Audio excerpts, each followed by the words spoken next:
सासू माँ है, बड़ी आई सासू माँ। ओ सासू माँ, ये बता कि सासू माँ का शब्द कैसे जुड़ा? सासू क्यों नहीं कहती, सासू माँ क्यों कहा? शायद तुझे नहीं मालूम, जब कोई लड़की मायके से ससुराल पहुंचती है तो एक माँ बाप को छोड़ती है तो दूसरे माँ बाप को पाती है, और वो गर्व साथ कहती है कि मेरी सासू नहीं बल्कि मेरी सासू माँ। और ये फिर आ गए घर मालिक साहब, 100 रुपए का इनाम। घर मालिक का कहना 5 कोड़ाओ लक्ष्मी के लगाओ।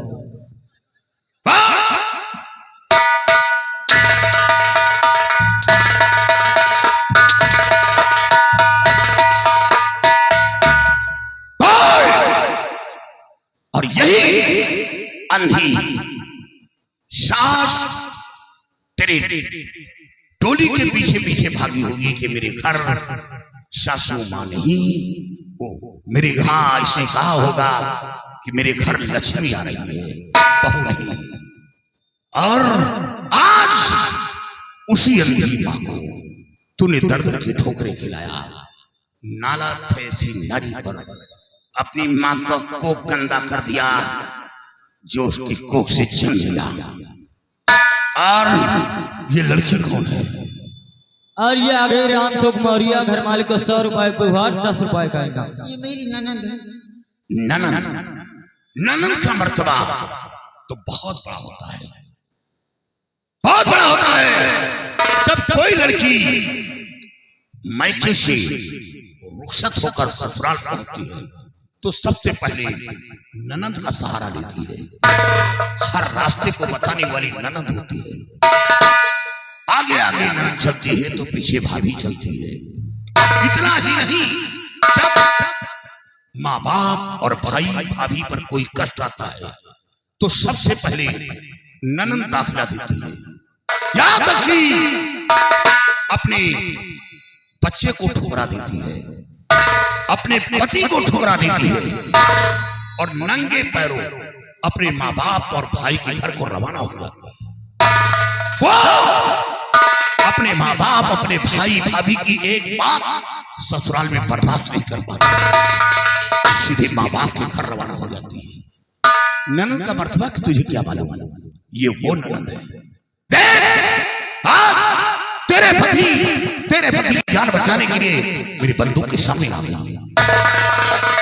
और इस पर इतना जुल्म उठाया, तूने नर्क बना दिया। ये लड़का कौन है? मेरा देवर है। देवर, देवर का मर्तबा तो बहुत बड़ा है। देवर का मर्तबा आला है, गीतों में दिया गया है, कहानियों में दिया गया है। देवर है तो भाभी है, और भाभी है तो देवर है। जो बात अपने पति से नहीं कह पाती वो बात अपने देवर से जरूर बता देती है। देवर का और भाभी का मर्तबा बहुत बड़ा है। अरे कभी नहीं, शायद तुझे नहीं मालूम, देवर गर्व से कहता है कि मेरी भाभी नहीं, मेरी भाभी माँ है, और भाभी कहती है कि मेरा देवर नहीं है, मेरा औलाद है, औलाद। बोल, ये मर्तबा कहां से मिला? मां तो केवल जन्म देती है, लेकिन परवरिश बड़ी भाभी करती है। नहलाना, धुलाना, सुलाना, अच्छे तालीम देना, ये बड़ी भाभी का काम होता है। इसीलिए वो गर्व से कहती है कि मेरा देवर नहीं, मेरा औलाद। बस करो काली भैया, मुझसे बहुत बड़ी गलती हो गई। आज जो कुछ हुआ है एक नौकर के बहकाने से ऐसा हुआ है। एक नौकर के कहने पे आकर के अपने माता पिता के ऊपर जुल्म ढाई, अपने देवर, अपने ननद के ऊपर जुल्म उठाई। लोगों से माफी के काबिल तो मैं नहीं हूँ, उसके तो आप मेरी गलती को माफ कर दीजिए। आज माफी मांग रही है, मेरे परिवार को बिखेर कर रख दिया, और आज माफी मांग रही है। जो कुछ किया उस कुत्ते के कहने पर किया। वाकई में तू औरत रही, नागिन नहीं रही, और ऐसी नागिन का फल कुचल देना ही बेहतर है। धरती पर रहेगी तो न जाने कितने घर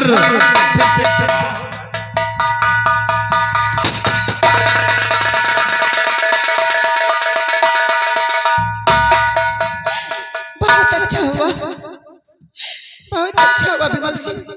मुझसे बहुत बड़ी गलती हो गई थी और मुझे तो बहुत कम सजा मिली। अगर इससे बढ़कर कोई सजा मिली होती तो मुझ जैसी औरतों के लिए कम है, क्योंकि जो अपने माता पिता के ऊपर जुर्म उठाए, अपने ननद के ऊपर जुर्म उठाए, ऐसी औरतों में धरती में जीने का कोई हक नहीं है। आप लोगों से माफी के काबिल मैं नहीं हूँ। हो सके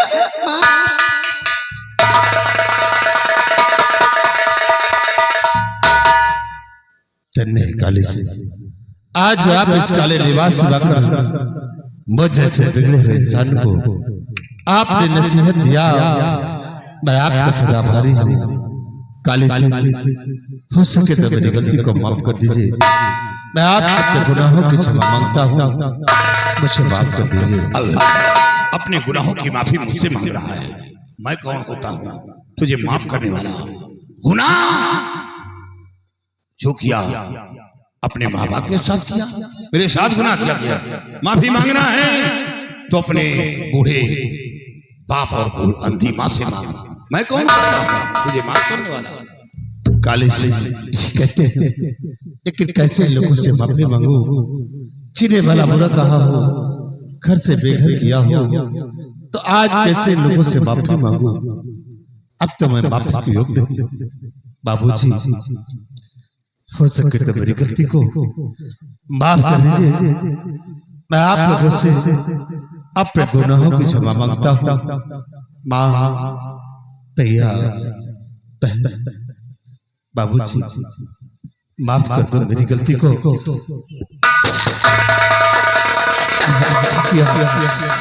सब बच्चे से निकम्मे औलाद को ऐसी सजा मिलना चाहिए जो कोई भी औलाद अपने माँ बाप के साथ ऐसा सलूक न करे, उसे ऐसी सजा मिलना चाहिए।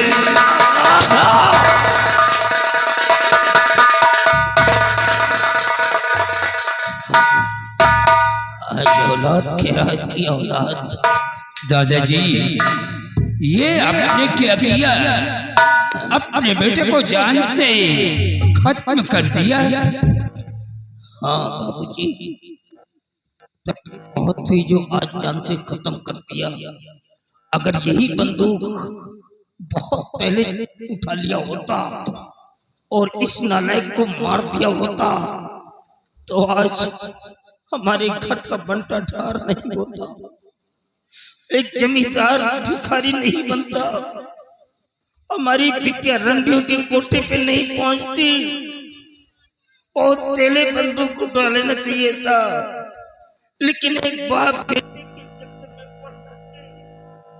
अरे जुल्म को सहता रहा। दादाजी आज आपका परिवार देख करके मुझे भी मेरा परिवार याद आ गया। हम दो भाई थे, एक हमारा बड़ा भाई था, हमारी भाभी थी और भाभी के गोद में एक छोटा सा बच्चा था। हमारे गांव का ही रहने वाला जमींदार लाखन सिंह था, लेकिन वो करता क्या था कि गांव से गरीब किसान की बेटियों को अपने हवेली पर बुलाता था और उनकी इज्जत को लूट करके हवेली से भगा देता था। वो बेचारी मारी शर्म के आत्महत्या कर लेती थी। ये बात हमारे भाई को बुरा लगा, उन्होंने लाखन सिंह के खिलाफ आवाज उठाया, लेकिन लाखन सिंह उसी लड़की के खून के इल्जाम में हमारे भाई को फंसा दिया। हमारे भाई को जेल हो गया। कुछ दिनों के बाद जब वो जेल से गांव वापस आया तो गांव में लोग तरह तरह की बातें करने लगे। वो लोगों की बातों को बर्दाश्त नहीं कर सका, अब अपने बीवी और बच्चे को साथ लेकर के अपना गांव छोड़ दिया।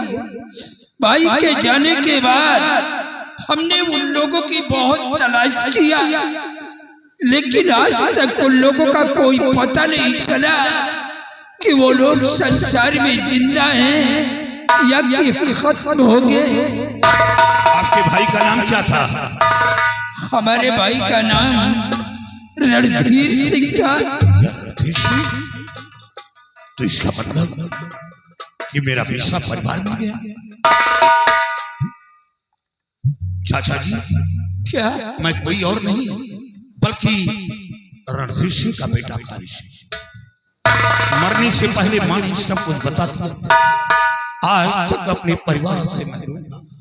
बेटा एक बार हमारे गले से लग जाओ बेटा। चाचा जी, चाचा जी, सबसे पहले लाखर सिंह का पता बताओ कि वो मिलेगा कहाँ, जिससे हमें घर से बेघर किया, जंगलों की खाक छनाया। लखन सिंह बेटा दुनिया में जिंदा नहीं। एक दिन अचानक उसका एक्सीडेंट हो गया और वो भगवान को प्यारा हो गया। बेटी, कौन? ये तुम्हारे बड़े भाई हैं। जाकर के अपने भैया के गले से मिलो। जाओ बेटी।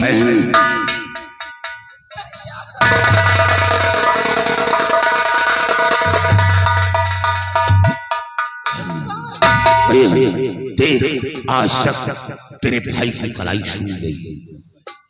आज तक मैं तुझसे बहुत दूर रहा, अपने परिवार की खोज करता रहा, लेकिन परिवार से महरूम रहा। आज हमें एक छोटी सी गुड़िया मिल गई और ये तेरा भाई हमेशा नारियों की इज्जत किया है, सम्मान किया है। आज उसी का बदला ईश्वर ने हमें एक छोटी सी गुड़िया दे दिया। बेटा काली से हमने अपने बेटी का रिश्ता दादाजी के भतीजे विमल सिंह के साथ तय किया है। ये बेटा रिश्ता तुम्हें मंजूर है या नहीं? चाचा जी, यहाँ के माहौल से मैं वाकिफ नहीं हूँ, यहाँ के माहौल से आप वाकिफ हैं, और फिर आप जो भी फैसला करेंगे वो बहन के हक में करेंगे। हाँ बेटे, आओ बेटा विमल, हमारे पास आओ।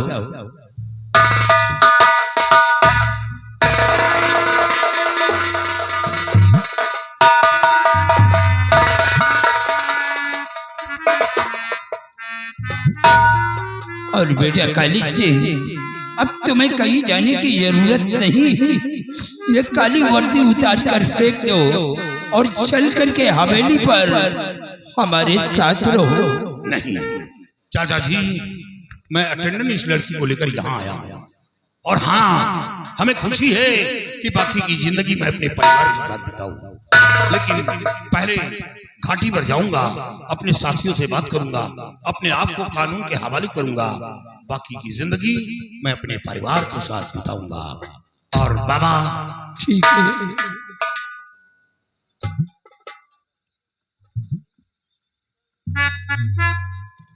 वाकई में बेटा ये सब ईश्वर की कृपा है जो आज तुम्हारा बिछड़ा हुआ परिवार तुम्हें वापस मिल गया। तुम्हारी खुशियां वापस आ गई, मैं भी खुश हुआ। लेकिन बेटा मेरे नालायक बेटे ने तुम मेरी जिंदगी को ही बर्बाद कर दिया। मेरी बिटिया को रंडियों के कोटे पे पहुंचा करके वो दाग लगा दिया है जो कभी जीवन में छूटने वाला नहीं। बाबा, दाग लगाने वाले से बढ़कर दाग मिटाने वाला होता है। सही वक्त पर पहुंच गया और आपकी बेटी को उस कोठे से बाहर लाया। और बाबा जी, आपकी बेटी आपके समक्ष पेश है, और अब हमें इजाजत चाहिए, क्योंकि हमें घाटी पर जाना बहुत जरूरी है, क्योंकि अटेंडेंस लड़की, और हाँ, ये लड़की नहीं बल्कि दुर्गा के स्वरूप है, और इसी की वजह से हमें कामयाबी मिली, जो मेरा परिवार मिल गया। अच्छा बाबा, इजाजत चाहिए। जगह चलो, आओ मेरे साथ। अच्छा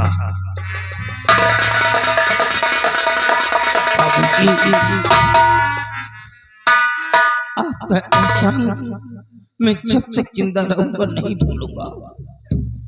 ये जो मेरी जिंदगी है, ये आपकी दी हुई जिंदगी है। अगर उस समय आपने मेरी मदद नहीं किया होता तो शायद आज मैं जिंदा नहीं होता। बाबूजी, एक कृपा और कर दीजिए, कोई अच्छा सा लड़का तलाश करके हमारी बिटिया की शादी करवा दो। जवान बेटी को हम कब तक घर में बिठा करके रखेंगे? जाऊंगा बाबूजी। दादाजी, वो आपकी ही बेटी नहीं बल्कि हमारी भी बेटी है। आप घबराइए नहीं, बेटी के लिए कोई तलाश करके बेटी के हाथ पीले करके ससुराल मैं भेजूंगा। आप चल करके हमारे साथ आराम करें।